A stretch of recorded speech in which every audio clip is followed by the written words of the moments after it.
over Quintra province while explosions have been heard in the western countryside of Damascus.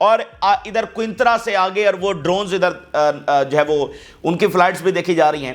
Israeli forces have infiltrated the villages of Ein al Bayda in the northern countryside. Villages اور مختلف towns کے اندر اسرائیلی forces آگے advance کیا. Israeli war planes flying over the province of Daraa and Quneitra with explosions heard in the countryside of Damascus. Israeli warplanes have struck areas around Al-Kishwa in the countryside of Damascus, and Israeli fighter jets are flying over Damascus and its countryside following the airstrikes. Israeli warplanes attacks target near Damascus and destroyed combat equipments bases belonging to the Syrian army of the former regime. یہ اسرائیلی media بتا رہا ہے کہ ہم نے جناب پچھلی رجیم کی جو بیسز ہیں وہ ہم نے تباہ کیے ہیں، فلاں کیا ہے. اسرائیلی ڈیفنس منسٹر کا بیان دیکھیے. We will not allow southern Syria to become the southern Lebanon. یعنی جیسے جنوبی لیبنن کے اندر ہمارے خلاف ایک ریزسٹنس کھڑی ہے تو ہم جنوبی شام کو بھی جب وہ جنوبی لیبنن کی طرح نہیں بننے دیں گے. تو یہ بے تکے جواز ہے. جنوبی شام میں کچھ بھی نہیں ہو رہا ہے، ٹھیک ہے، اور وہاں پر تو دیکھیں دمشق کی اتھارٹیز وہ تو کچھ بھی نہیں کر رہی ہیں، اور وہاں پر نہ حزب اللہ ہے نہ کوئی دوسری تنظیم، کچھ بھی نہیں ہے جنوبی شام کے اندر، ٹھیک ہے. لیکن یہ ایک بے تکے جواز ہیں جو ان کی طرف سے باقاعدہ طور پر جب وہ حملہ کر دیا گیا ہے. شام میں البتہ جو پروٹیسٹ ہیں وہ شدید تر ہوتے چلے جا رہے ہیں. حلب شہر کے اندر بہت بڑا پروٹیسٹ ہوا ہے، باقی شہروں کے اندر یہ پروٹیسٹ جو ہے وہ پھیل رہے ہیں، اور یہ گولان ہائٹس اور جنوبی شام کے جو علاقے ہیں یہاں پر شام کے عوام کے اندر شدید غصہ پایا جا رہا ہے. اور پھر اوپر سے یہ حملہ ہو گیا ہے اور اسرائیل ایڈوانس کر رہا ہے، تو شام کی جو اتھارٹیز ہیں ان کے اوپر پریشر جو ہے وہ اور زیادہ آئے گا. تو بات یہ ہے کہ اسرائیل کا اس وقت یہ اگریشن کرنے کا مقصد، یعنی آپ دیکھیں نا سیز فائر ہو چکا ہے، اس کو آگے بڑھانا چاہیے. قیدی حماس چھوڑنے کے لیے سارے تیار ہیں، کیا اس کو آگے بڑھانا چاہیے یا ادھر شام کے اوپر محاذ کھولنا چاہیے؟ تو واضح جو وجہ ہے وہ یہ ہے کہ اسرائیل اس کویشچن سے توجہ ہٹانا چاہتا ہے کہ اس نے اس جنگ میں اچیو کیا، اور دوسرا سیز فائر، اس سے وہ مکمل طور پر ڈسرپشن چاہتا ہے، وگرنہ کسی طرح سے اس کا کوئی جواز نہیں ملتا. بھئی اب وہ اٹیک کریں گے تو شام میں کیا ہو جائے گا؟ ٹھیک ہے، مطلب کیا کوئی ایران ختم ہو جائے گا، حزب اللہ ختم ہو جائے گی؟ مطلب ہو کیا جائے گا؟ صرف ایک فساد برپا کرنا ہے. ساتھ ویسٹ بینک کے اندر جو اسرائیلی اگریشن ہے وہ ایکسپینڈ ہو رہا ہے اور شہادتوں کی خبریں وہاں سے سامنے آ رہی ہیں. Israeli forces kills Palestinians youth in Nablus, martyr and 7 wounded by occupation forces bullets in clashes and western cemetery area in Nablus. براہ راست گولیاں مار کر جو ہے وہ شہید کیا گیا ویسٹ بینک کے لوگوں کو. اب مجھے بتائیے ویسٹ بینک کا کیا قصور ہے؟ پھر ناظرین اسرائیل کی جانب سے اناؤنس کیا گیا ہے کہ رمضان کے درمیان الاقصی کے اوپر ریسٹرکشنز لگائی جائیں گی، وہاں پر فلسطینی داخل نہیں ہو سکیں گے، اور وہاں پر جو پولیس ہے اس کو ڈبل کر دیا گیا ہے. Hamas denounce Israeli directives warns of consequences. Border police forces will be doubled in Jerusalem and the rest of the Israel as Ramadan approaches. تو یہ ان کی جانب سے نئے اقدامات جو ہے وہ اٹھائے گئے ہیں. اچھا، اب اسی کے ساتھ جو اگلی خبریں ہیں وہ بھی بہت امپورٹنٹ ہیں. ٹرمپ کے حوالے سے کچھ خبریں سامنے آئی ہیں. ایک تو ناظرین ٹرمپ نے آج ایک ایسا کام کیا کہ پوری دنیا اس کے اوپر شرمندہ ہے. کیا اس پلانٹ کے اوپر واقعتاً کوئی انسانیت کو باقی رہ گئی ہے؟ ناظرین ٹرمپ کی جانب سے غزہ کے حوالے سے ایک آرٹیفیشل انٹیلیجنس کی ویڈیو جو ہے وہ جاری کی گئی ہے، جس میں غزہ کی اس سارے ملبے کو، یعنی جو اس کا پلان ہے کہ یہاں پر وہ سارا بنانا چاہتا ہے، تو آرٹیفیشل انٹیلیجنس کے ذریعے دکھایا گیا ہے ویڈیو کے اندر کیسے غزہ میں ہوٹلز ہیں بڑے بڑے، اور کلبز ہیں، گلف کورسز ہیں، بڑی بڑی بلڈنگز ہیں، بیچز ہیں، اور بیچ کے اوپر جناب ٹرمپ اور نتنیاہو لیٹے ہوئے ہیں. یہ آرٹیفیشل انٹیلیجنس کی ویڈیو ٹرمپ نے جاری کی ہے. بیچ کے اوپر ٹرمپ اور نتنیاہو لیٹے ہوئے ہیں، اور ٹرمپ جو ہے وہ کلبز کے اندر خواتین کے ساتھ ڈانس کر رہا ہے، اور ایلون مسک جناب پھر رہا ہے. ٹھیک ہے، تو یہ جناب اس کی جانب سے ویڈیو جاری کی گئی ہے. انتہائی کنٹروورشل، پوری دنیا میں اس کی تنقید ہو رہی ہے، امریکہ کے اندر اس بات کی تنقید ہو رہی ہے. اب دیکھیے جو ٹرمپ کا پلان ہے، دنیا کے ایک بھی ملک نے ابھی تک اس کو انڈورس نہیں کیا ہے. امریکی میڈیا بھی اس کو انڈورس نہیں کر سکا ہے، جو کہ آپ دیکھیے کہ ہر طرح سے وہ چاہے عراق وار ہو، چاہے یہ غزہ میں ساری جو کچھ ہوتا رہا ہے، اس کو بھی تو انہوں نے پردہ ڈال کے رکھا ہے. لیکن یہ اتنا کنٹروورشل پلان ہے کہ کوئی بھی اس کو انڈورس کرنے کے لیے تیار نہیں ہے. لیکن آپ ذرا اندازہ کریں، یعنی اسلامی دنیا جو ہے وہ اس جنگ سے فرار چاہتی ہے، لیکن ان کے لیے کوئی فرار ہے نہیں. آپ اندازہ تو کریں کہ امریکہ کس حد کے اوپر اتر آیا ہے.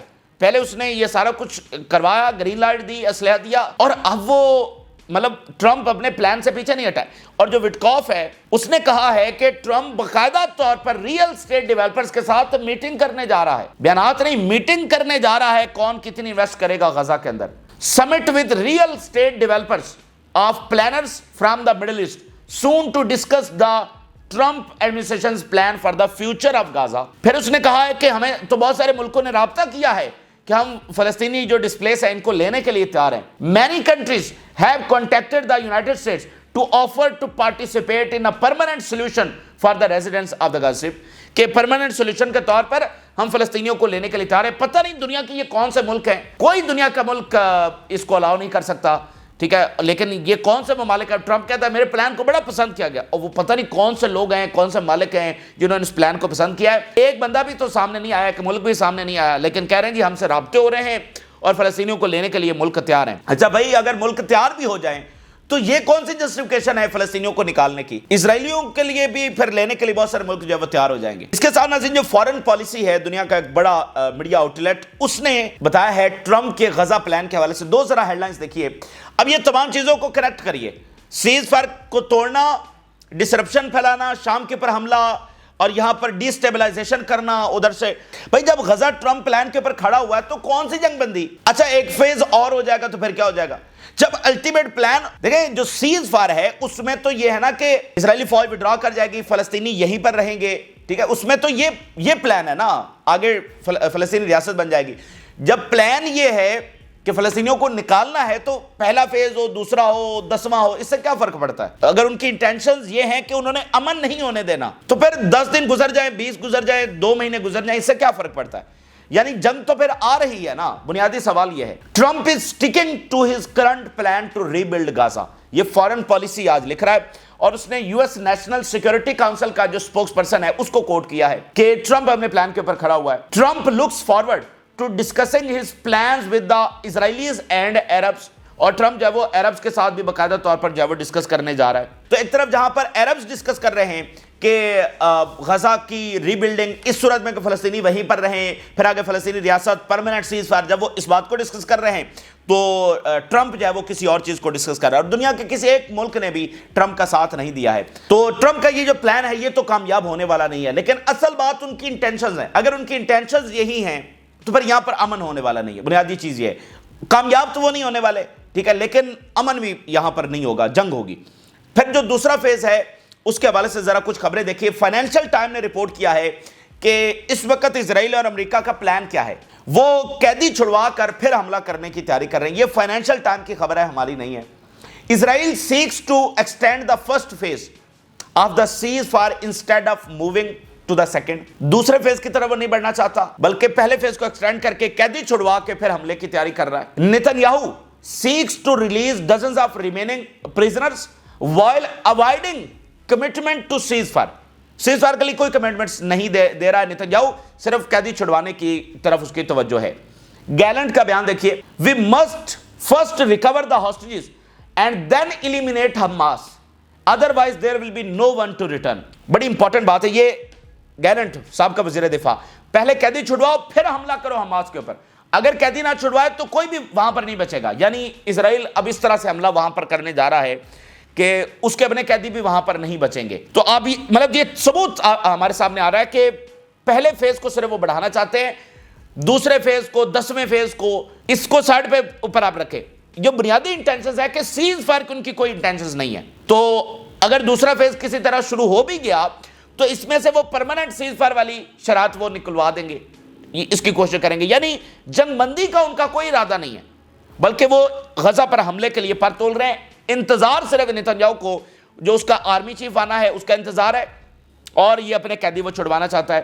اسرائیلی جو ایک منسٹر ہے اس کا بھی بیان دیکھیے. I hope we succeed in extending the first phase of the agreement to return more prisoners. پہلا فیز ایکسٹینڈ ہوگا, دوسرا فیز یا پرماننٹ سیز فائر کا کوئی سوال نہیں پیدا ہوتا. پھر نیتن یاہو کی غزہ کے حوالے سے جو سٹیٹمنٹ آئی ہے انتہائی شرمناک. Everyone says Gaza is the largest open prison on earth and that's why we allowed them to leave. آپ اندازہ کر لیں یہ کیا ہے, مطلب کوئی انسانیت باقی رہ گئی ہے. کہہ رہا ہے کہ سب کہہ رہے ہیں کہ غزہ جو ہے وہ اوپن ایئر پریزن ہے, تو یہ یہاں پر رہتے کیوں ہیں, یہاں سے چلے کیوں نہیں جاتے اگر یہ اوپن ایئر پریزن ہے. یہ اس کے الفاظ ہے. مین وائل جو سعودی ڈیفینس منسٹر ہیں ان کی امریکی سیکرٹری آف ڈیفینس کے بعد سیکرٹری اسٹیٹ مارکو روبیو کے ساتھ ملاقات ہوئی ہے اور اس میں یہ ساری چیزیں تو ڈسکس ہوئی ہیں, لیکن ایک چیز جو آپ کے ساتھ شیئر کرنا ضروری ہے, ایک اور چیز ڈسکس ہوئی ہے, اور وہ کیا ڈسکس ہوا ہے ذرا دیکھیے. Rubio meets Saudi defence minister call for joint stance on Yemen. Yemen جو ہے نا ان کو بہت پریشان کر رہا ہے, یمن کا معاملہ بھی ختم نہیں ہوا ہے. اب دیکھیے کل تہران کے اندر ڈسکس ہوا یمن, اور ایران اور رشیا نے ڈسکس کیا کیسے یمن کو سپورٹ کرنا ہے, ان کو ٹیکنالوجی ساری چیزیں. اور واشنگٹن کے اندر سعودی ڈیفینس منسٹر اور امریکی سیکرٹری آف اسٹیٹ جو ہے وہ یمن کو ڈسکس کر رہے ہیں. تو یمن جو ہے نا وہ ان کے لیے بہت بڑی پرابلم ہے, اور امریکہ نے بڑی کوشش کی کہ یہ جو عربز ہیں یہ کوئی سٹیٹمنٹ جاری کریں اگینسٹ یمن. یہ پچھلے 15-16 مہینوں میں بہت کوشش ہوئی ہے, لیکن جو ہے نا کسی عرب ملک نے یمن کے خلاف سٹیٹمنٹ جاری نہیں کی. ایون ایجپٹ نے بھی نہیں کی, حالانکہ وہ ریڈ سی اور آگے سوئز کینال تو وہی, ایجپٹ نے بھی نہیں کی, سعودی عربیہ نے نہیں کی جنہوں نے جنگیں کی ہیں یمن کے ساتھ. تو اب بھی امریکہ کوشش کر رہا ہے جوائنٹ سٹانس ہم رکھیں, یمن کے حوالے سے ہمارا سٹانس ایک ہو, لیکن عرب جو ہے وہ یمن کے خلاف فی الحال جانے کے لیے کس طور پر تیار نہیں ہے. اچھا, اب میں آپ کے سامنے رکھتا ہوں ایران پر حملے کے حوالے سے تیاری ہو رہی ہے, باتیں ہو رہی ہیں, دھمکیاں اور ڈیزائرز. موساد چیف کی سٹیٹمنٹ آئی ہے. ویسے کوئی بھی ملک کا جو انٹیلیجنس چیف ہوتا ہے اس کی سٹیٹمنٹ بہت کم آتی ہے, تو موساد چیف کی سٹیٹمنٹ آئی ہے, اور ساتھ اسرائیلی فارن منسٹر کی میں آپ کے سامنے رکھتا ہوں. We will not allow Iran to implement the plan to eliminate Israel. Iran جو ہے وہ اپنا پلان امپلیمنٹ کرنے جا رہا ہے, کون سا؟ اسرائیل کو ایلیمینیٹ کرنے کا, اور یہ ہم کس طور پر نہیں ہونے دیں گے. اسرائیلی فارن منسٹر کی زبانی دیکھیے, failure to stop Iran's nuclear programme would be a disaster for Israel security. ہر صورت میں روکنا ہوگا. لیکن امپورٹنٹ بات کیا ہے, we don't have much time and the chance of success of the diplomatic track with Iran are not great. ہمارے پاس ٹائم نہیں ہے, ہم نے فوری حملہ کرنا ہے. Iran has enriched enough uranium to make 2 bombs and time is running out. یہ جناب اسرائیلی فارن منسٹر جو ہے وہ امریکی میڈیا کو انٹرویو دے رہا ہے کہ اتنی یورینیم ایران کے پاس آ گئی ہے کہ وہ 2 بمب بنا سکتا ہے, تو ہمیں فی الفور ایران کے اوپر حملہ کر دینا چاہیے. Military option may be necessary to prevent Iran from making nuclear bombs. تو پوری lobbying day by day Iran کے اوپر جو جنگ ہے اس کی ڈے بائی ڈے اسرائیل کوشش کر رہا ہے. اب وہ کہہ رہا ہے جی ایران کو جو ہے وہ اس سے بات چیت نہیں ہو سکتی, صرف اس کے اوپر حملہ کر دینا چاہیے, اور ابھی فی الفور جو ہے وہ حملہ ہونا چاہیے. تو دیکھتے ہیں کہ یہ معاملات جنگ بندی کی طرف جاتے ہیں یا اس بڑی جنگ کی طرف جاتے ہیں. لیکن بات یہ ہے کہ الٹیمیٹلی کیا ہوگا. الٹیمیٹلی جب اسرائیل ایک پرماننٹ سلوشن کا پرامن بیہیویئر رکھتا ہی نہیں ہے, تو مجھے بتائیے کیا جنگ بندی ہوگی یہاں پر؟ وقتی ہو سکتی ہے, یہ وقتی جنگ بندی ایکسٹینڈ بھی ہو سکتی ہے, لیکن الٹیمیٹلی اس جنگ سے راہ فرار نہیں ہے جس کو ہم سب فیصلہ کن جنگ جو ہے وہ قرار دے رہے ہیں. آخر میں حزب اللہ نے کچھ چیزیں شیئر کی ہیں. سید حسن نصر اللہ جب شہید ہوئے اور سید صفی الدین انہوں نے کیسے صورتحال کو سنبھالا اور حزب اللہ کے فائٹرز فرنٹ لائنز کے اوپر کیسے لڑے, کچھ چیزیں آج انہوں نے شیئر کی ہیں, یہ جاننے والی ہیں. وہ کہہ رہے ہیں کہ سید صفی الدین جو ہے وہ remained awake for 48 hours following the martyrdom of Sayyed Hassan Nasrallah. ان کی شہادت کے بعد وہ 48 گھنٹے تک لگاتار جاگتے رہے and working to restore control and stability. مکمل دوبارہ سے چیزوں کو کنٹرول کرنے کے لیے, اسٹیبل کرنے کے لیے, اور آرگنائزیشنل سٹرکچر کو اسی طرح سے آگے بڑھانے کے لیے سید صفی الدین جو ہے نا ان کا بہت کردار ہے. And following the targeting of Sayyed Hassan Nasrallah, Sayyed Safieddine oversaw all details and informed the Shura council and speaker Nabih Berri. وہ جو اس وقت ایک جو ہے نا معاہدے کی بات چل رہی تھی. آپ دیکھیے حسن نصر اللہ کو شہید کب کیا گیا تھا؟ آپ یاد کریں کہ فرانس نے وہاں پر معاہدہ پیش کر دیا تھا جنگ بندی کا, اور اس کو سب نے انڈورس کر دیا تھا, اور فرانس نے لیبنن گورنمنٹ کو کہا کہ حسن نصر اللہ سے بات کریں سیز فائر کے حوالے سے, اور حسن نصر اللہ اس کے اوپر ایگری کر گئے تھے کہ ہم تو پہلے دن سے سیز فائر کی بات کر رہے ہیں. اور پھر جب وہ اس حوالے سے میٹنگ کرنے جا رہے تھے تو وہاں پر ان کو شہید کیا گیا. ٹھیک ہے, اس وقت چل کیا رہا تھا, جنگ بندی چل رہی تھی, اور فرانس لے کر آ گیا تھا معاہدہ, سب نے اس کو انڈورس کر دیا تھا کہ لیبنن میں جنگ بندی, آگے پھر غزہ میں جنگ بندی. حسن نصر اللہ نے اس کو انڈورس کر دیا تھا, اور پھر حسن نصر اللہ کو شہید کر دیا گیا. تو اس کے بعد سید صفی الدین نے ان شرائط کو دیکھا, اس معاہدے کو دیکھا, لیکن کیا ہوا؟ دا morale of the resistance fighters soared after the martyrdom of Syed Hassan Nasr Allah and they rejected any withdrawal from the front line. لیکن جو فائٹرز تھے انہوں نے مکمل طور پر انکار کر دیا کسی جنگ بندی سے, حسن نصر اللہ کی شہادت کے بعد. یعنی اسرائیل تو ایسٹیمیٹ کر رہا تھا نا, اسرائیل ایسٹیمیٹ کر رہا تھا کہ حزب اللہ کا مورال ڈاؤن ہو جائے گا, لیکن حسن نصر اللہ کی شہادت نے ریزسٹنس فائٹرز کا مورال اس سطح کے اوپر لے گیا. انہوں نے کہا ہم نے فرنٹ لائن سے واپس آنے نہیں ہے, ہم نے کوئی جنگ بندی نہیں کرنی. اور پھر آپ دیکھیے گیلنٹ کا بیان آن ریکارڈ ہے, اس نے کہا کہ حزب اللہ کے ساتھ جو ہم نے جنگ کی ہے یہ ہماری تاریخ کی سب سے بڑی غلطی ہے. اسرائیل ہل چکا ہے, اس کی جو بنیادیں ہلی ہیں وہ حزب اللہ کی اس جنگ کے نتیجے میں ہلی ہیں. اور گیلنٹ کے بیان ہے, میرا بیان نہیں ہے.